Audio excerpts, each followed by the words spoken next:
நம்ம தனியாக இருக்கும்போது யாரும் நம்மளை பேர் சொல்லி கூப்பிடுற மாதிரி இருக்கும். சுற்றி முற்றி பார்த்து யாருமே இருக்க மாட்டாங்க. நம்ம தனியாக இருந்திருப்போம், அந்த இடத்துல யாருமே இருக்க மாட்டாங்க. ஆனாலும் நம்மளை பேர் சொல்லி யாரோ கூப்பிடுற மாதிரி நமக்கு இருக்கும்.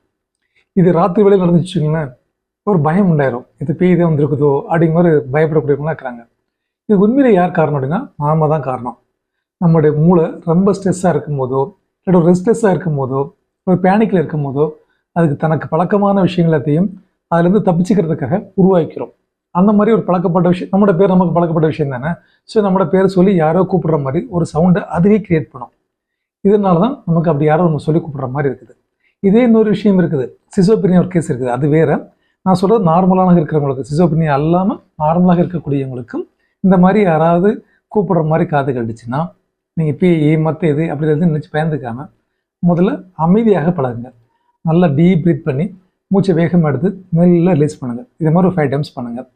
அந்த இடத்த விட்டு நகண்டு கொஞ்சம் வெளியே வந்து காத்தோட்டமான இடத்துக்கு வாங்க. நல்லா மூச்சு எடுத்துவிடுங்க. இந்த மாதிரி பண்ணிங்கன்னா உங்களுடைய மனசும் ரிலாக்ஸ் ஆகிடும், அந்த பேயும் உங்கள்கிட்ட ஓடிடும்.